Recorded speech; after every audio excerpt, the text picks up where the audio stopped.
Nah, pertanyaan saya buat saudara-saudara ini tolong ditulis di kolom komen ya. Kalau kira-kira Emil Audero ini dinaturalisasi, apakah kalian setuju atau tidak?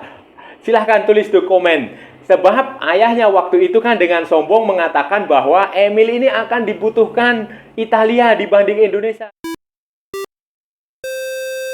Halo saudara-saudara, jumpa lagi dengan komentator gadungan di sini. Dengan komentator yang gadungan. Seperti biasa saudara-saudara, kalau kita sudah bertemu, pasti akan ada yang kita bicarakan. Baik yang bermanfaat maupun yang tidak bermanfaat, baik yang berguna maupun yang tidak berguna, baik yang serius maupun yang hanya sekedar bercanda, baik yang penting sekali maupun yang bohong, saudara-saudara. Pokoknya bebas saudara-saudara, bebas. Yang penting sopan. Dan hari ini saudara-saudara, kita akan bicara tentang pemain-pemain keturunan, calon pemain keturunan yang akan dinaturalisasi. Mereka adalah pemain-pemain grade A. Pemain-pemain grade A itu maksudnya adalah pemain yang merumput di kompetisi-kompetisi level atas Eropa, di Liga Belanda, di Liga Denmark, di Liga Italia, di Liga macam-macam lah. Pokoknya yang di level utama, di kasta tertinggi kompetisi di Eropa yang semuanya punya darah Indonesia dan mereka bersedia untuk dinaturalisasi, ikut proses naturalisasi, dan yang paling penting adalah usia. Usia mereka masih dalam jangkauan. Mereka masih punya cukup waktu untuk membuktikan diri dengan tim nasional Indonesia. Mereka masih punya banyak waktu untuk bermain di tim nasional Indonesia di masa depan. Dan mereka adalah pemain-pemain yang di segala macam posisi. Penjaga gawang, defender, midfield, striker, winger, apa semua ada saudara-saudara, apa semua. Jadi ini ada kemungkinan ya, ada sekitar 5 pemain yang sudah dibidik, yang sudah ramai diperbincangkan, dan tampaknya ini akan direalisasikan PSSI-nya Erick Thohir dalam waktu yang tidak terlalu lama supaya bisa digunakan di Piala Asia 2023 nanti pada bulan Januari tahun depan, saudara-saudara. Ini akan seperti apa, saudara-saudara? Nah, akan kita bahas di edisi kali ini, saudara-saudara. Nah, saudara-saudara, setelah keberhasilan menaturalisasi beberapa pemain seperti Elkan Bagot, kemudian Sandy Walsh, Jordi Amat, kemudian Shane Patinama, Rafael Struijk, Ivar Jenner, kemudian Mark Klok, Stefano Lillipali, Diego Michel dulu, kalau saudara-saudara ingat, Johnny van Burgering, kemudian siapa lagi ya? Jordi Dekat, kemudian siapa lagi ya? Banyak lah. Sergio Van Dijk, kemudian Christian Gonzalez, Beto Gonçalves, Otavio Dutra, dan masih banyak lagi yang lainnya, saudara-saudara. Tampaknya keran naturalisasi ini akan terus bergulir, saudara-saudara, akan terus dilaksanakan oleh tim nasional Indonesia, oleh PSSI. Tetapi kali ini adalah pemain-pemain keturunan mereka yang benar-benar punya darah Indonesia, punya kakek, punya nenek, punya ayah, punya ibu, punya buyut, pokoknya punya nenek moyang Indonesia, baik yang dari Maluku, dari Jawa, dari Sumatera, dari Sulawesi, Kalimantan, Papua, Nusa Tenggara Barat, Nusa Tenggara Timur, semua saudara-saudara, semua yang ada di wilayah Indonesia. Ini banyak pemain diaspora Indonesia yang ada di luar negeri sana, keturunannya yang memiliki kemampuan bermain sepak bola cukup mumpuni lah, cukup lumayan, bukan lagi mumpuni, mungkin kualitasnya ya grade A lah. Kalau di istilah di PSSI adalah grade A. Mereka yang benar-benar layak dinaturalisasi, punya kemampuan yang bisa mengangkat performa Indonesia, dan mereka yang paling penting adalah mereka bersedia mengganti paspornya. Ini yang paling penting, saudara-saudara. Mengganti paspornya ini yang paling penting. Dan sejauh ini, saudara-saudara, meski belum ada konfirmasi resmi dari PSSI, dari Erick Thohir, tetapi yang berkembang di media, di netizen, di supporter Indonesia itu ada setidaknya 5 pemain. 5 pemain yang pemain keturunan yang berbasis di Eropa sana, yang tampaknya benar-benar akan direalisasikan menjadi warga negara Indonesia, akan segera berganti paspor, akan membela tim nasional Indonesia di Piala Asia 2023 jika prosesnya benar-benar cepat, bisa selesai sebelum turnamennya. Itu ada 5 nama, saudara-saudara, yang banyak disebut dan tampaknya memang akan terrealisasi. Mereka seperti Ragnar Oratmangun yang main di FC Groningen, kemudian Jay Itzes itu yang main di Go Ahead Eagle, kemudian ada Jordi Weerman itu ada di FC Luzern di Swiss. FC Luzern itu dulu klubnya Kurniawan tahun 94 apa 95 apa 96 pokoknya tahun 90-an. Kemudian ada Kevin Dix bakar besi yang main di FC Copenhagen di Denmark. Kemudian ada yang terbaru ini, saudara, yang terbaru dan kontroversial adalah Emil Audero Mulyadi yang baru saja membela, yang musim lalu bermain untuk Sampdoria dan tampaknya musim depan akan membela Lazio di Serie A, dan otomatis kalau itu terjadi dia akan bermain di Liga Champions. Akan kita bahas satu-satu pemain-pemain calon pemain naturalisasi ini, saudara, pemain keturunan. Kita mulai dari Ragnar Oratmangun. Ragnar Oratmangun itu adalah pemain Muslim, dan dia membangga dengan identitas dia sebagai Muslim. Dia berasal keturunan nenek moyang dia berasal dari Maluku, dan dia lahir di Oss 21 Januari 1998. Dia memulai karir di top klub juniornya adalah NEC Nijmegen. NEC Nijmegen. Kemudian sempat dipinjamkan ke Top Os, kemudian main di Cambuur, kemudian main di Go Ahead Eagles, kemudian sekarang ada di FC Groningen. Ragnar Oratmangun ini berposisi sebagai winger, dia bisa menjadi gelandang serang juga, dia bisa menjadi second striker, dan sebenarnya dia sudah sempat masuk ke dalam list untuk naturalisasi waktu generasi sebelumnya yang bersama dengan Ivar Jenner dan Rafael Struijk, tetapi entah mengapa waktu itu proses naturalisasinya tidak jalan.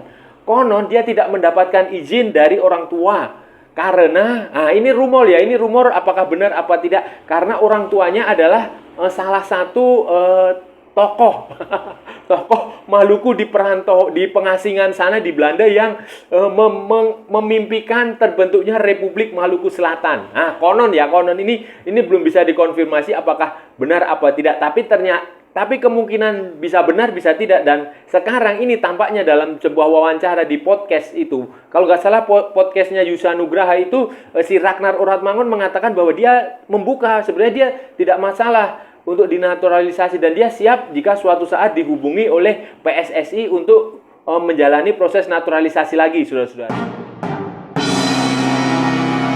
Nama kedua yang punya potensi besar dan memang harus dinaturalisasi adalah Jay Itzes. Jay Itzes ini lahir di Merlo 2 Juni tahun 2000. Jadi sekarang kalau nggak salah umurnya 2 Juni kemarin berarti umurnya 23 tahun. Nah, itu kan masih muda, masih muda. 23 tahun dan dia sekarang bermain untuk Go Ahead Eagles. Sebelumnya dia main di FC Eindhoven di divisi 2 Belanda, itu di apa istilahnya ya kalau divisi 2? Eerste divisi. Kalau divisi utama divisi 1 kan di Go Ahead Eagle, ini kan Eredivisie. Kemudian dia posisinya center back dan posturnya adalah 190 cm.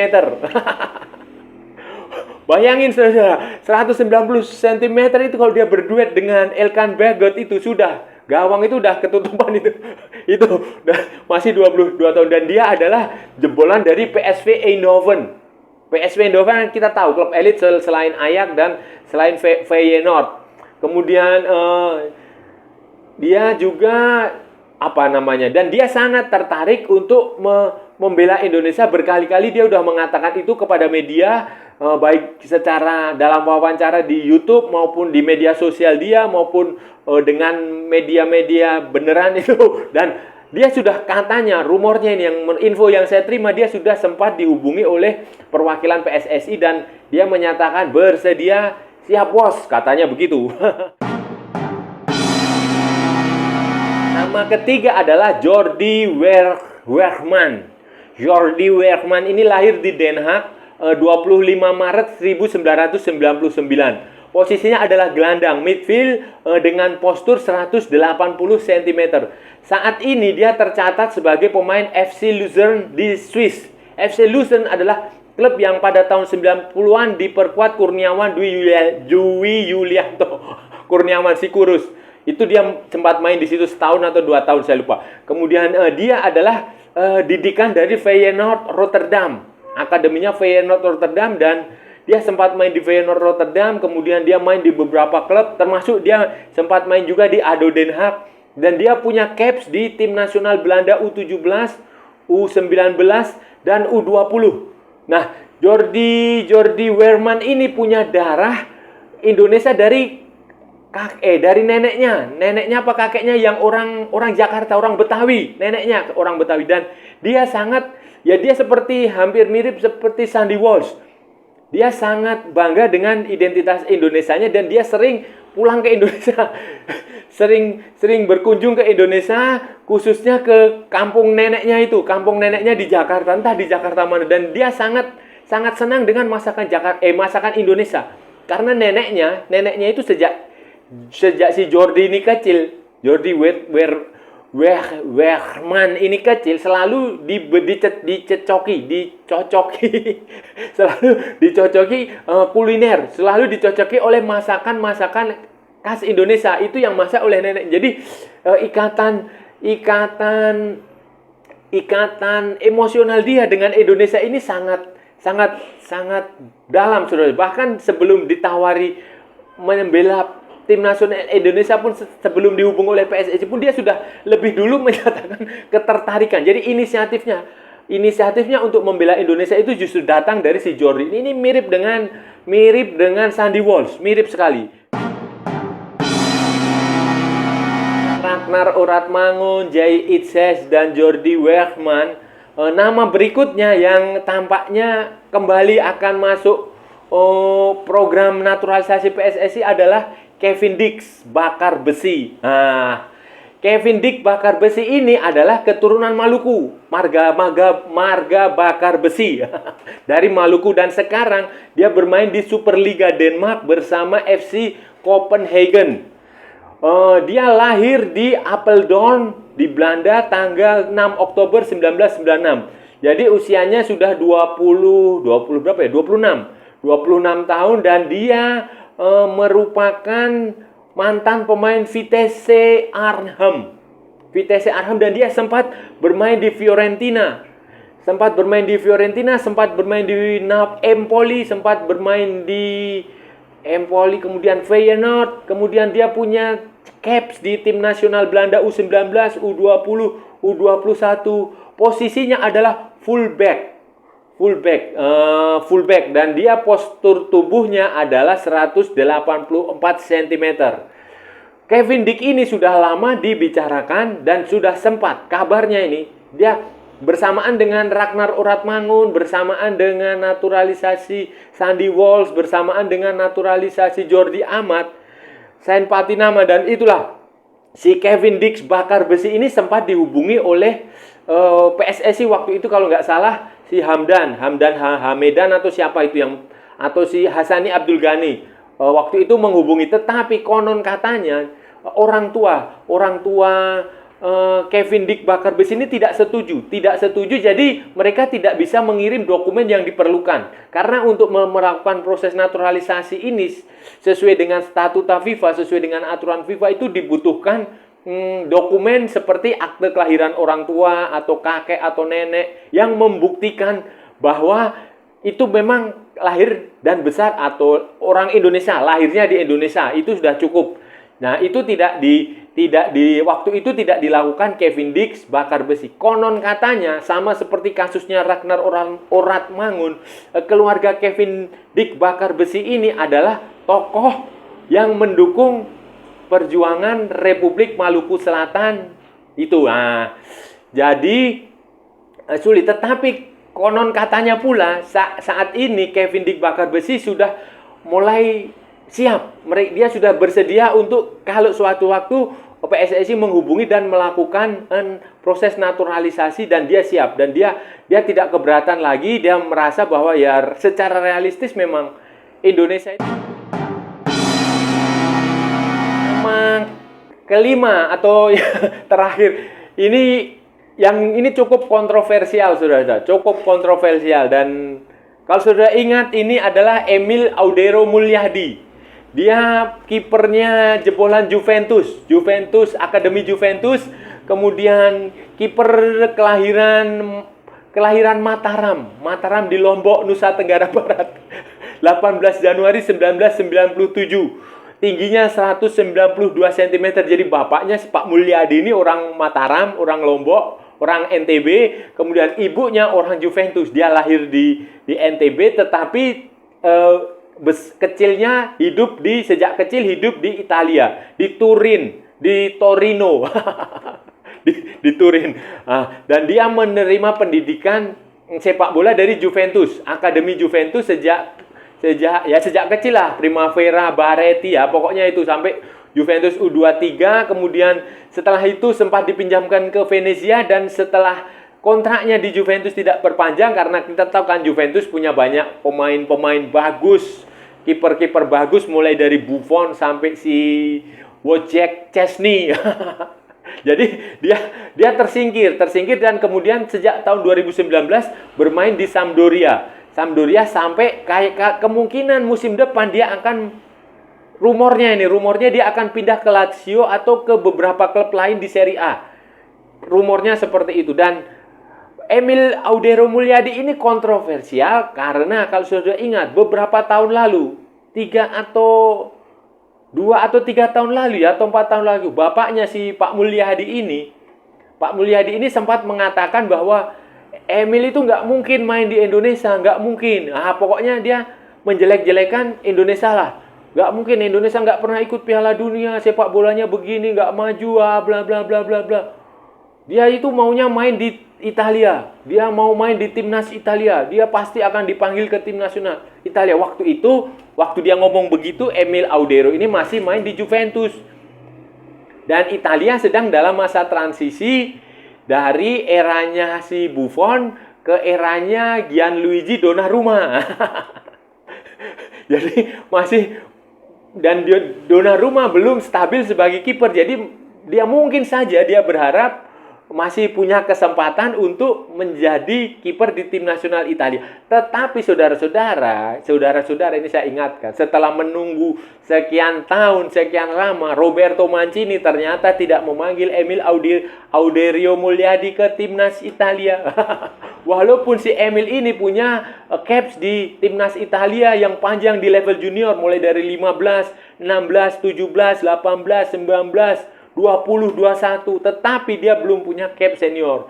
Dan sekarang baru-baru ini, belum lama ini, dia tiba-tiba mengikuti akunnya Instagram Bapak Erick Thohir, Ketua Umum PSSI, dan konon katanya ini sebagai sinyal bahwa si Emil ini akhirnya dia mulai menjilat ludahnya sendiri, menjilat ludah bapaknya untuk bersedia dinaturalisasi di Indonesia, karena itu yang jauh lebih realistis.